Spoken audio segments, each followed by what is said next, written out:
the thing that I do different is I do not allow them to be excuses as to why I do not do things. I will not allow my circumstances to define me. It's the other way around. I'm really excited to announce my guest for today, Nick Klingensmith. He's a motivational speaker, best-selling author of Selling Inspired. He has defied a lot of odds, and I am going to let him tell you in his words his impressive resume of things he's done. Hi, Carla, Nick. thank Welcome. you for having me. I don't know if it's impressive, but my story is that I'm a four-time cancer survivor. I'm a type 1 diabetic. I'm a recovering alcoholic. I have 7 herniated discs from 2 different rollover fatality car accidents. Oh my I God. have multiple areas of nerve damage, sleep apnea. I almost died from meningitis. Went all 12 rounds with COVID. In the last 7 years, though, I was introduced to Spartan Race, an obstacle course race brand, and I have completed 104 Spartan races, 6 major marathons, including Boston, Chicago, New York, and Berlin, maybe 60 or 70 other obstacle course races and Sufferfest. And in 2021, I published my first book, Through the Fire, which is the story I just told you. And it's really since then that I began to actually recognize the patterns and the process of building resilience and overcoming obstacles and using what you went through for you. And now I share those messages as my full-time purpose in life. That's amazing. I definitely haven't completed the races that you've completed, but I have had a few injuries that I've had to push through. So I'm just meeting you, but I'm definitely looking up to you, looking at all those medals back there. I have like five, You know and it what? looks The like you have like 500 there. comparison is a dangerous, dangerous game. Don't play it. And I'll That tell is you what, true. though, I know friends of mine who do this in a year. Literally a year, what has taken me 7. And none of these things say first place on them either. So the other thing is these were all accomplished with injury. I haven't been healthy since, I mean, my first shoulder surgery was 2006. My hip surgery was 2013. My car accident was 99 or 98. My second car accident was 2017. I haven't had a thyroid since 2005. I've been diabetic since 2007. I've broken my foot, my rib. You have I, been through it all. Been I'm through it just all. saying that I don't think I'm unique because, again, you have injuries, I have injuries. So the thing that I do different is I do not allow them to be excuses as to why I do not do things. I will not allow my circumstances to define me. It's the other way around. And that doesn't mean, I mean, sometimes you can't do things like, you break a foot, you can't really walk. You can't, I'm not saying go run, although I mean, I have, but I've also injured myself where I've said, okay, I can't walk for a while. Like, I'm not saying don't take care of yourself because also injuries are obstacles. And sometimes we just got to grit our way through things, but sometimes we have to learn how to, what did I do wrong and how do I not do it again? Hmm. So when I fractured the cartilage in my rib during an obstacle course race, one of which I finished, by the way, um, I went to the ER the next day and they gave me an x-ray and it wasn't broken. And they threw some pills at me and sent me on my way. And I didn't want the pills.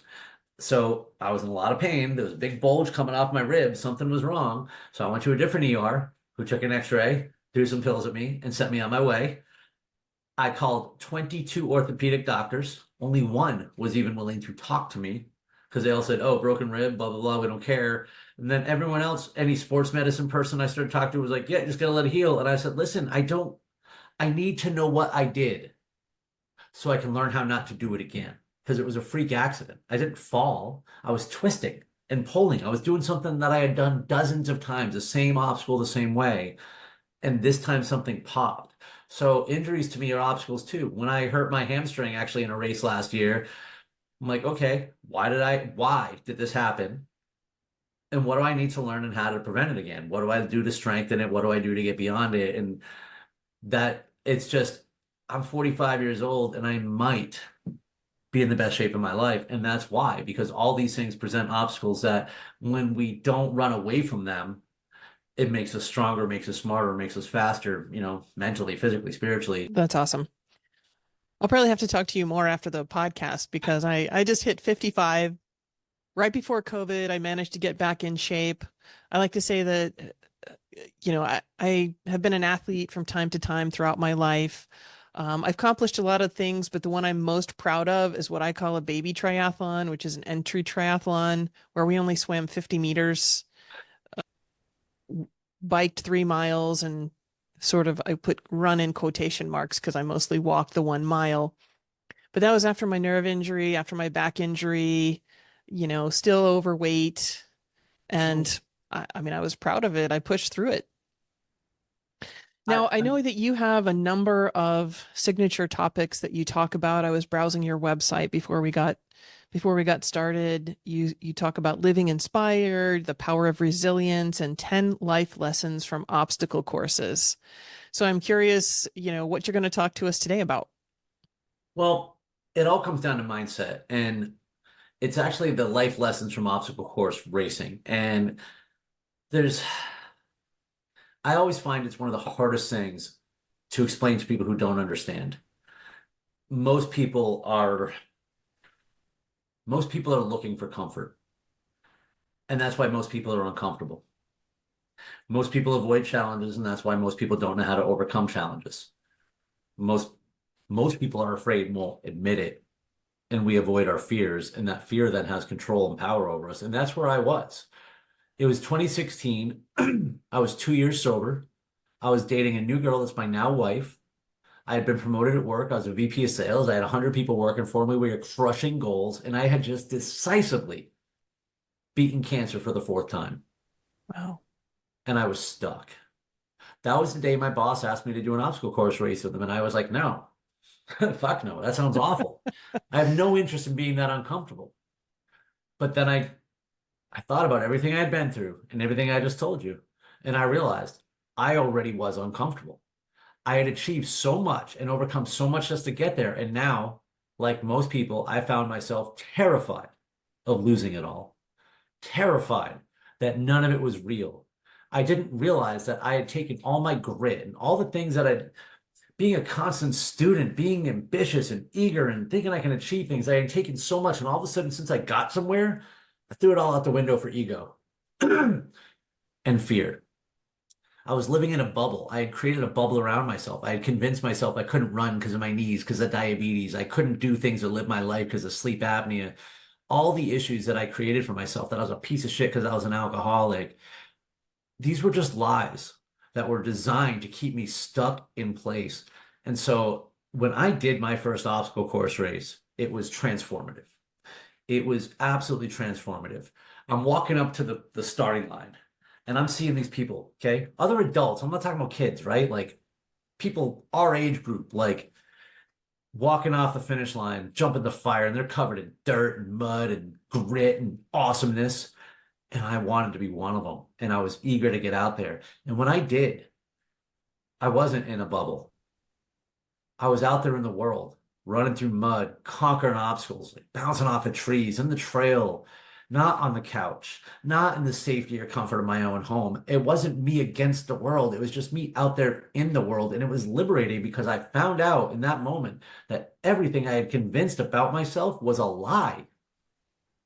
And if that wasn't true, what else could I defy? So I left there with a brand new sense of serenity. The obstacle course, the lessons that we learn from obstacle course racing is this: there's a process to overcoming obstacles. And it's the same, whether or not it's a 10-foot wall in the middle of a wood somewhere for a race, or overcoming an injury, or a job loss, or a bill that we can't pay right now, or a medical issue. These obstacles come out from everywhere, and the process is the same. And it begins by understanding what is the obstacle, defining the objectives to achieve the obstacle, finding out what are the gaps that separate us from being able to achieve the obstacle. That's usually where we stop. Oh, I can't do this because of that. But that's the important part. That's what we learn is then we learn how do we overcome that? What do we need to learn? What skills do we need to develop? What knowledge do we need to gain? What strength, what speed, what mobility, whether it be physically, mentally, spiritually? What do we need to do in order to achieve it? There's a process, and it first begins by defining the obstacle. These lessons come from everywhere, and there is none more important than understanding that your why is your everything. People say this all the time and they hear it, but it's not just a bumper sticker because it doesn't matter what you're doing. What matters is why you're doing it. I can stand on my head and fire if I'm doing it for the right reasons. And when I told you I broke my rib in a Spartan race and I finished the race, that was the first time I ever raced with the words fuck cancer written across my chest. Wow. You just can't go quitting things when you have fuck cancer written across your chest. It doesn't matter what you're doing. What matters is why you're doing it. Ultimately, these lessons in resilience come about embracing failure and embracing discomfort and embracing growth and just getting rid of the ego and the fear and the excuses that we create for ourselves that hold us back and seeking challenges and setting tangible specific goals that force us to get out of our comfort zone and grow and develop. And that's what leads us ultimately to living inspired, because that's what inspiration is. We look in the wrong places for inspiration. And I'm saying this as a motivational speaker. Don't look at me, look at you. And I always want to make sure that I tell people when they see all these medals, it started with one, because I don't ever want anyone to think that I do what they can't do or that they can't do what I do. I go out of my way to show my bad run times. I show videos of me failing obstacles. I'm not an influencer. I am a person like you. So yeah, I've done a lot of them, and my life has a big focus on this health and fitness component because the things that I learned from it and the things that I learned from obstacle course racing, right? Discipline, consistency, right? Focus, prioritization. These are things that help me in every other aspect of my life. And if you want to be inspired, if you want to live inspired, inspire yourself. Do something inspiring, do something challenging, do something new, do something hard, do something that you think that you can't do. And then just like me in that day in my first race, you will literally redefine the world that you live in. And it only takes that one step. You don't have to do 104 races. You don't even have to do one of them. You have to do one thing, one little thing that's uncomfortable or new. Have you ever heard of the book The Obstacle is the Way by Ryan Holiday? Yeah, I haven't read it in a long time, but I was when I was training for my first marathon, my mental game was really tough about the long runs. And so to get my mind off the run, I started doing audiobooks. Mm, And so I listened to that one back then. But it's number one, it's a really good book, but that's the thing you are afraid of is the thing you must do. The thing that you think is standing in your way is the thing you have to do. When we avoid our weaknesses, they grow strong over us. When you work your weaknesses, you have nothing to hold you back. that's so true. The obstacle is the way. Now, you said you're a coach. Do you work with people one-on-one, groups? I know we've been talking a lot about like fitness stuff in here, but it's not fitness coaching. I am not a trainer. I am not a nutritionist. I am a practitioner. So the things that I'm able to help people with have to do with mindset and achievement. And I do a lot of things through sharing personal stories and helping people break things down into wildly specific and stupidly simple action steps. So for one-on-one coaching, that's exactly what it is. It's helping other achievement-driven professionals. I'm going to say demographic-wise, probably 30 to 60, help them to get clarity on the next phase of their lives and then to break those down into tangible objectives. And then, like I said, wildly specific and stupidly simple action steps. And I mean stupidly simple. Sign up for the thing. Google this. Schedule that. Because it's usually the first step is always the hardest, and that's why nobody ever takes it. Once you take those first couple little baby steps, you've got momentum, and all of a sudden you're doing the things. So for one-on-one coaching, a lot of it is like that. It's about mindset and building resilience through purposeful action. For teams, the concept is the same, but I've been in sales and sales leadership for 25 years now. And that's why the new book, Selling Inspired, a mental endurance guide for enduring sales performance, is something I can leverage to, I can help teams with it. And I can take the lessons from that and then help in terms of aligning purpose, understanding professionally what you're doing, aligning professionally that what you're doing or why you're doing what you're doing and how what you're doing supports what you're doing professionally to support what you're doing personally instead of the other way around, like most of us do. And that's why most of us get lost, you know. So there's things like that, embracing team and community as another way of building resilience and team resilience. But at the same time, the book really hones in on taking personal responsibility for your situation, circumstances, obstacles, and objections. I'm sure it takes, what's the longest race you've done? 31 miles, 31 and change. Hmm. And these are Um, obstacle course races? those ones were, yeah. I've Yeah. run 6 marathons, but I've run five ultras. Um, the most challenging race is the one that I'm training for now is in September. It's in Killington, Vermont, and it's on a mountain.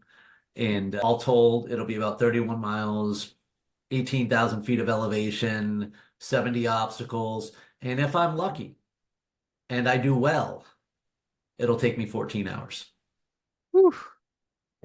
Now, a 14-hour race, it's always great to have a coach, but at the end of the day, we know that the most important coach is the one within our own head. So when you're doing a long race like that, especially when obstacles are thrown your way, mud, um, injuries, 40-mile-an-hour headwinds at the top of the mountain. um, that mental endurance, that resilience to get through each mile, to get through each obstacle. What goes on in your head when you're doing that? This sucks, this sucks, this sucks, this sucks, this sucks. Why the fuck am I doing this? You stupid idiot. Like, what the shit? Where did I go wrong in my life? Oh my God, this sucks. I want to quit. That's it. I'm done. At the top of this hill. I'm leaving and I'm never doing this thing again. It's hard. It is hard. You have to understand these things are not 5Ks like with like happy faces. They designed to break you. Um, Mhm. they will lead you into areas where you can't see the end of the road because they want you to freak out. They always have a way of making you think you're at your destination and then you dogleg back into the happy forest for another 6 hours. They will put a 10-foot wall at the top of the mountain. Wow. Like they That will does lead, sound Spartan. it is, and that's why I do it. It's yes, the physical challenge, but I mean, I literally picked the hardest race in the country as one of my top goals in life. It's the number four goal I have for 3 years now, is that race. But it's a metaphor of so many things. Again, what does it do for me? Like you hear the passion of my voice talking about this. Oh, yeah. There's nothing enjoyable about this thing, but this is what I get from it. Look at what I can accomplish with intention. Look at what I can accomplish with consistency and discipline. Look at how remarkably better my blood sugars and my diabetes is managed. Tell you what, I am always susceptible to injury because I'm doing these sports, but look at how little my 7 herniated discs impact my day-to-day life. That's what I get from this. And that's the constant motivation to keep going it. But you have to understand the thing about training for this, right? I am training the mental game. So this weekend, I'm going to do what I call a sufferfest workout. First, I'm going to do a warm up for about 20, 30 minutes. Then I'm going to run 5 miles at a decent pace.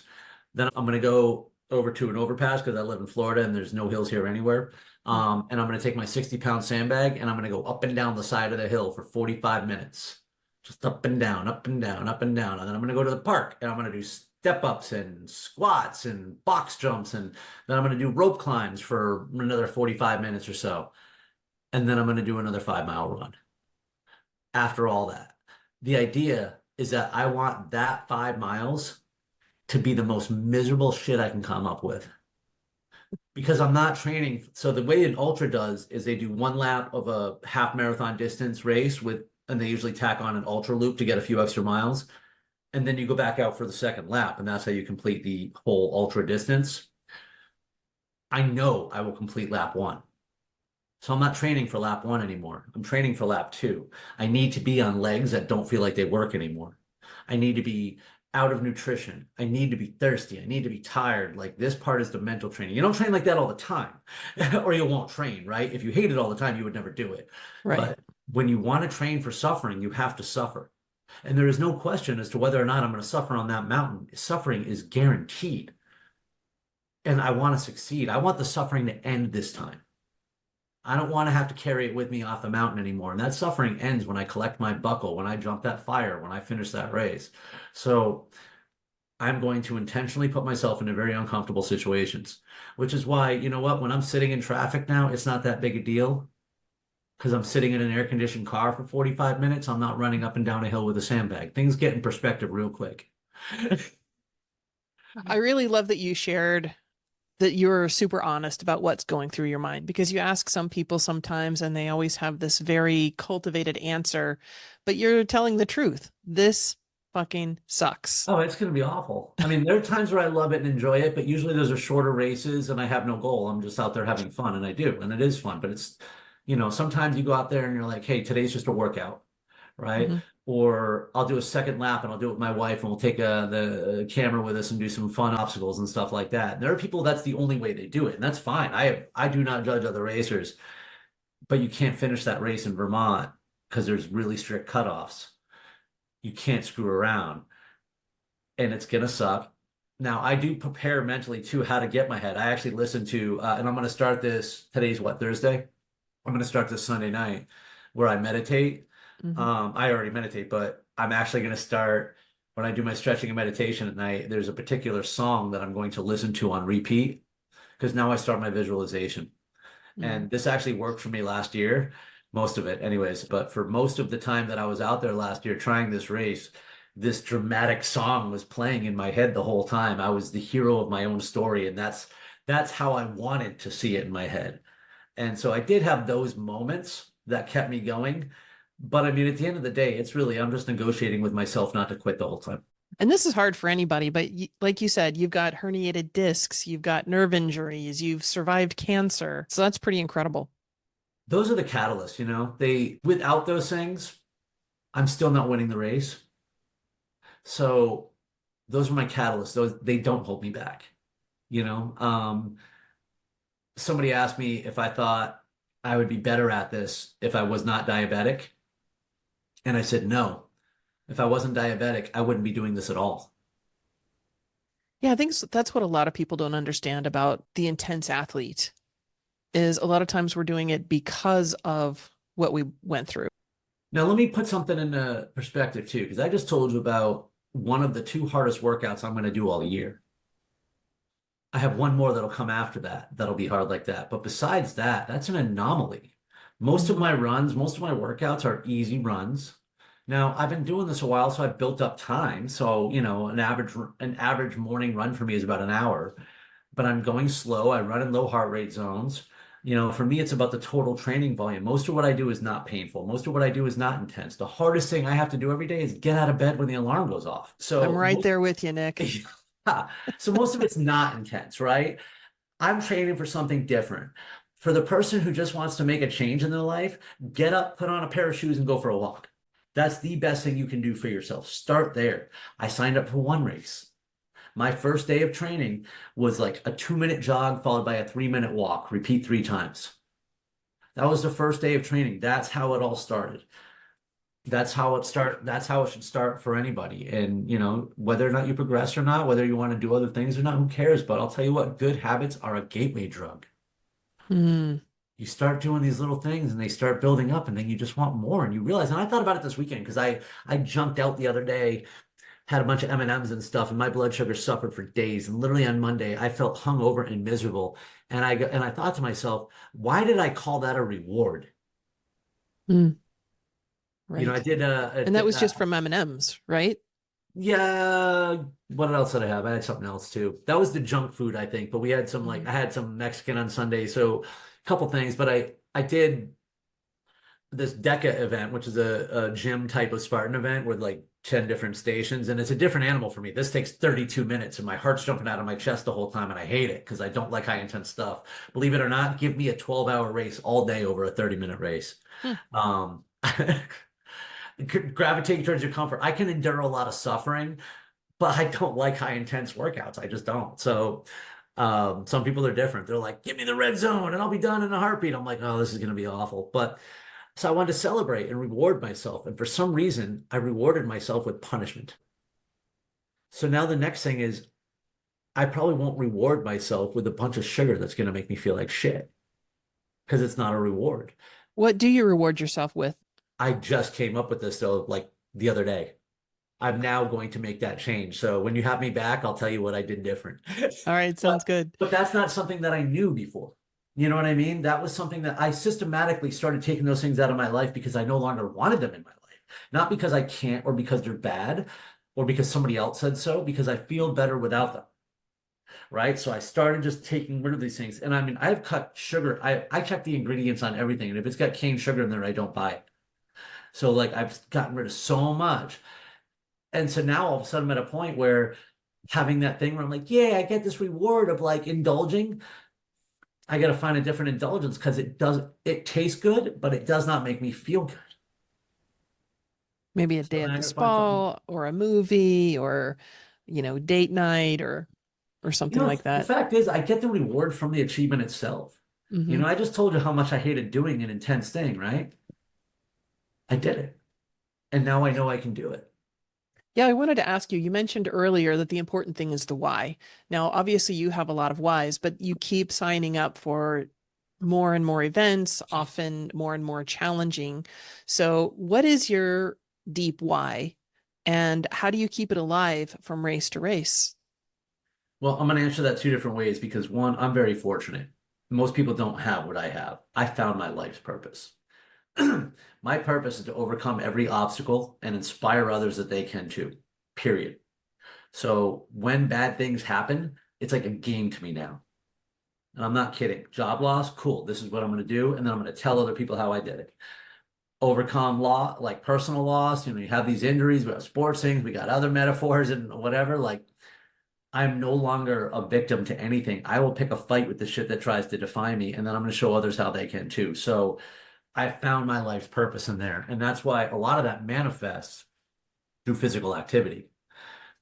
Right now, that's the goal. In the future, I will probably still be doing endurance sports. I don't know if I'll be doing obstacle course racing. I hope I never have to climb this mountain again after September. Right? So I do expect it'll evolve, which is the other way I'm going to answer the question is that if I ask you what's your goal in life, there's at least a 50% chance that you're going to say to be happy. That's mine too. To be happy, joyous, and free. I think most people would respond the same when it really breaks down to it. And so what I've done though is I've taken the extra step and I said, how do I do that? What are the things that are going to help me get there? Well, number one, I need to be sober. So my number one objective, my number one goal, my number one task, my number one focus 24/7 is my sobriety. It comes before my job. It comes before my dogs. That's hard to say. It comes before my house, comes before my marriage. Because without number one, it doesn't matter what number two is. Beyond that, the next thing is I have to be healthy enough. And by the way, despite my laundry list of things, I consider myself to be healthy. Look at the shit I get to do. Look how lucky I am and how fortunate I am. So what? I have a little bit longer to go to the starting line than some people. You know how many people physically can't get to the starting line or at least in the same capacity that I can? I'm lucky. I'm healthy. But that my health is my second goal. And I use my diabetes as a main way of kind of using my barometer and how I manage that. But that is part of also how I maintain physical activity and stuff like that. Because again, I'm 45 and I'm in better shape than I was 10 years ago. Um, Third goal, the financial goal, because I can't do things without money. So then we move into the next one. How am I going to be happy, joyous, and free? Is I want to help people. I want to inspire people. I want people to look at me and say, because of you, I didn't give up. Because of you, I was able to do this thing. Because you shared that, you gave me the strength of the story to blah, blah, blah, blah. So I need to do inspiring shit. And that's how it manifests right now, is through that. That's why I talk about it all the time. And I'm not afraid to say when I fail. Like when I failed that race, because it's very strict cutoffs. Only about 25 to 30% of the people even finish that race. I honestly was like, I'm never doing this again. But within 2 hours, I'm sitting on my balcony overlooking the mountain, and I can see all the headlamps on the mountain from the people that are still out there. I immediately went into my phone and I updated my countdown timer for the next year, and I posted it. Wow. I don't have a huge following of people for this, but the few, you don't know who sees what because every once in a while people reach out and share something I said or did, help them. Mhm. And for me, that is the fuel that I need. That gives me that joyous, like truly thriving in life is a way of helping people. So as that evolves in time, different phases of my life, different things, I mean, it may manifest in different ways, like I'm lucky that I have the ability to write books, to post content, to talk with other people, to speak on podcasts, to share my story, because I would be able to fulfill my purpose even if I was physically incapacitated.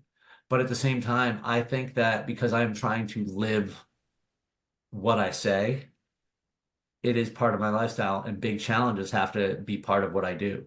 So if I lost both my limbs, I would find another way to compete, another way to break limitations, and just another way to define myself. And it is about me versus me, not me versus anyone else or anyone else's expectations of me. And that's such a great mindset. I love hearing stories about people. I know I read about the woman who didn't have hands but learned how to fly a plane, or, the multiple people that have no legs or one leg, but they're out there climbing rocks, you There know. are adaptive athletes who do this, and I'm friends with a couple of different groups who support these adaptive athletes throughout the course. And I mean, there's a race in Palmerton, Pennsylvania, which is on Blue Mountain in the Poconos, and it's a very challenging course. I was slipping and sliding all up and down that mountain last year. All right. And then as I'm looking and I finish this one obstacle and I look towards the top of a hill, I see this group called More Hearts Than Scars. And Hmm. one of the things that they do is they bring adaptive athletes through the course. And by adaptive, I am talking about they are bringing somebody in a wheelchair up and down a mountain. These are not gravel roads that we're on here, okay? Like through the woods, go get them. I volunteered with them before, and I mean, you were lifting the chair up over a rock sometimes. Like I fell down the mountain, and I'm looking up, and I'm like, how in the hell are they gonna do it? The resiliency of the human spirit. There is no greater group of people in the planet than the racing community. I have never seen so much as humanity out there. I said live inspired. Inspiration is everywhere. There is no greater place to find it than an obstacle course race. That's true. I've never done an obstacle course race. I think I should go sign up for one. Ah, all right, you But this is what I inspired talked me. about, the baby steps, right? It's the first action that it's the first. If the hardest thing I ever did was set the alarm for 5 a.m. to start my journey, the most impactful thing I ever did was register for the race. Now, you mentioned that your new book that's just coming out, Selling Inspired, is a bestseller. Do you want to talk about your book? Sure. This is a hodgepodge of all of the things we've been talking about, designed specifically for salespeople. So I'll say this. Selling Inspired is a mental endurance guide for enduring sales performance. And the problem it's designed to help is this. Whether it's your best year or your worst year, we all face the same challenge. There's always going to be a next year. There's always going to be a next crisis, a next catastrophe, a next problem, a next corporate releveling, a next economic this, a next layoff, right? Sales is not like you see in the movies where you're chasing some big sale for 100 minutes in the backdrop of some romantic comedy where if you get your shit together, you get the girl, you get the sale, and live happily ever after. That movie ends. Sales does not. And so selling inspired is a journey of self-reflection and personal development to build the mental resilience and the endurance to withstand the highs and lows of a sales job and enduring a sales career and all the things that stand in the way.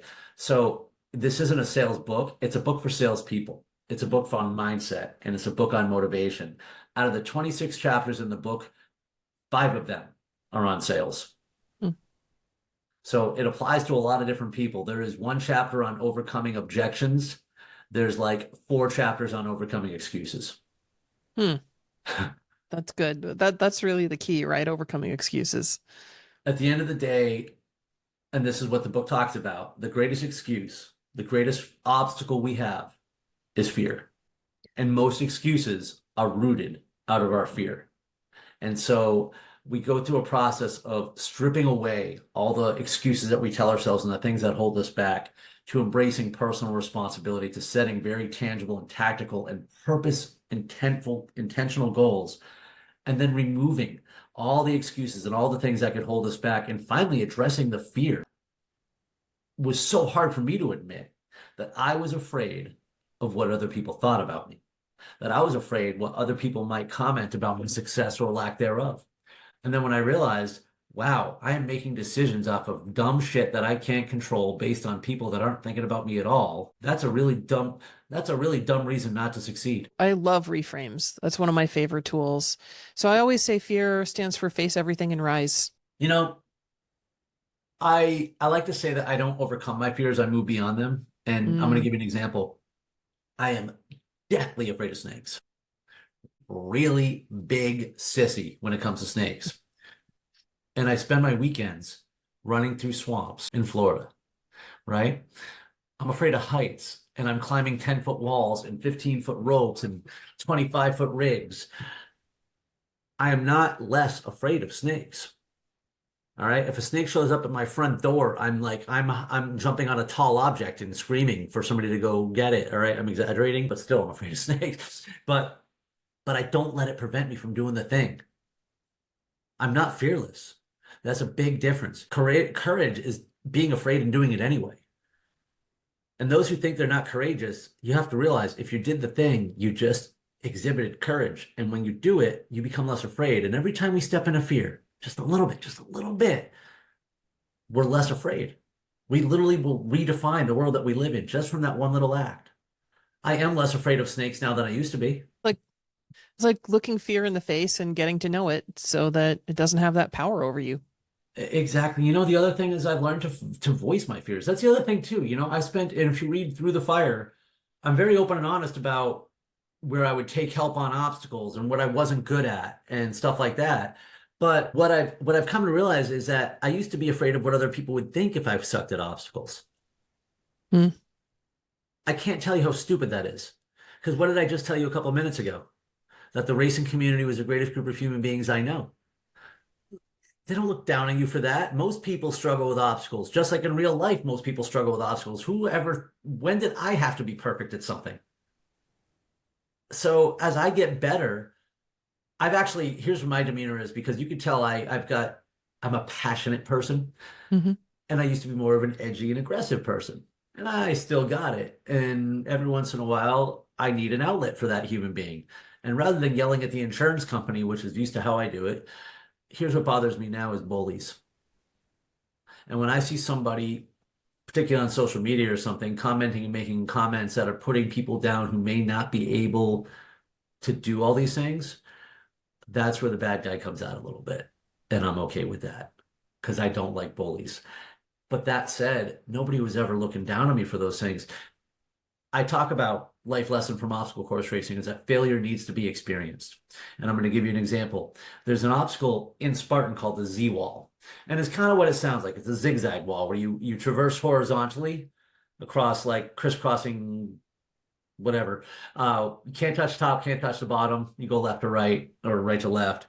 And in the open division, that means the division that anybody can run. There are rules, but they're not really strictly enforced. It's you run your own race. The open division, some people will help each other by taking a hand on the back to push support so they don't fall off the obstacle where they're going across. The reason they do this is so they don't fail and they don't have to do the penalty. However, if you really look at it, they're cheating. Now, I'm not commenting. In open, nobody cares. That's where you get to learn and practice and do these things, and it's you against you, okay? However, what you're in open, you don't have, if you don't want to do the penalty, don't do it. So what you're really doing is you're avoiding learning how to do the obstacle. And I did it too. For 2 years, I took help on that obstacle. So for 2 years, I never had the opportunity to learn how to beat the obstacle. The first time my buddy wasn't there with me and that there was nobody around me, and I was like, fuck, I got to do this obstacle by myself.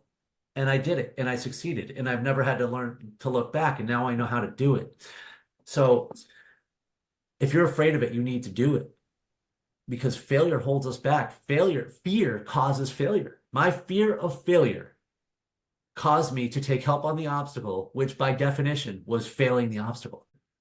Anybody that's ever been successful has failed millions of times and they just keep going. I mean, that's really the only difference between someone who is successful and someone isn't, is that the person who is successful, they're vulnerable, they're okay failing, they just get up and do it again.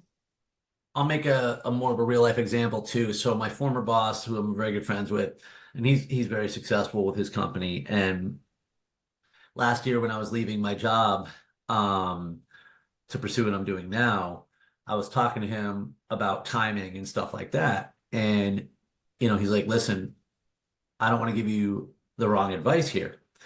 And he goes, because, I'm a founder. My risk tolerance is higher. I've been willing to move in with my mom since day one if I have to. And he's like 50 years old and wildly successful now. And I'm paraphrasing what he said, but he was like, dude, I've been willing to lose everything the whole time. Most people will not do that. And I thought about it because there was a time where I had a chance before too as an entrepreneur where I had left that company actually, and I was a consultant for a while. And I ended up going back to work and taking a full-time job from somebody. And I don't really believe in regrets, but I did kind of question the decision. And now, I threw caution to the wind. I said, this is what I'm doing. It's not like you step into a salary as a speaker and a coach, right? Like, and not for nothing, even Through the Fire has been a bestseller 6 times. I'm barely in the black on that book. So where's the money going to come from, right? I've had 20 conversations with people suggesting I get back into logistics, some very attractive, not offers, but opportunities. And I've looked away every single time because I am willing to lose everything to get to where I need to get to now. I have an unwavering belief in my overwhelming success. And if I have to lose everything I have to get there, then that's just the cost of doing business. And that's the difference between me and now and me then. I didn't have the same why before. I didn't know what I know now. I haven't learned it all yet. And you're only 45. You got a lot of life left in you. How many books have you written? This is my second. Through the Fire is my memoir. Through the Fire was my story, but it was really about what I learned from my story. I wrote that book 6 years ago. I published it 3 years ago. So I've had a lot of things that have come and continue to swirl through this head now. And the lessons are become, I didn't know how to answer the question about obstacle course racing 6 years ago, even though I had already wrote that book. I didn't know how the process and how I can make it and help apply it to others and make it like practical steps to overcoming obstacles, practical steps to developing resilience and stuff like that. So I think it's a learning process. And as I told that same boss, that same friend last night, I was like, hey, I keep learning shit and I have to share it. I love it. Where can people buy your books? They are both on Amazon and Kindle. The first is Through the Fire. The second is Selling Inspired. You can also find them on my website, stridemotivation.com. Now, I love to give people a call to action at the end of each episode. So I'm wondering if you want to give people a call to action. Here's what I'm going to tell you. It's going to be 1 point with 3 steps. Because this is how you live your life inspired. All right. This is how we actually get out and do things. This is how we take these metaphorical things and turn them into tangible. All right. Number 1, I want you to describe the vision. So think about the future for yourself that you want, that happy, joyous, and free. I want you to describe the vision of what it is that you want for yourself. Number 2, define the objectives. Now is where we get specific. If the vision is to be happy, joyous, and free, or if it's to be an athlete, or if it's to be an entrepreneur, or if it's to run your own podcast, whatever it is, what are the actual steps that need to happen to get there? What are the things that you need to acquire? So 1, describe the vision. 2, define the objectives. Step 3, detail the wildly specific and stupidly simple action steps to achieve those objectives. Take the first objective and break it down to the wildly specific and stupidly simple action step. And it's going to sound something like this. Google that. Schedule this. Get the phone number. Whatever that really, really stupidly simple, wildly specific action step. And that is how you can accomplish and climb any mountain. That sounds amazing. I can't wait to go get your latest book and start reading it. Now, where can people go to hire you? Best place to find me is go on stridemotivation.com and simply book a call. I would love to have a conversation about what it is that you might be looking for. Great. And when's your next race? September 14th, Killington, Vermont. That sounds awesome. Thank you so much for being on the show and sharing all this with us.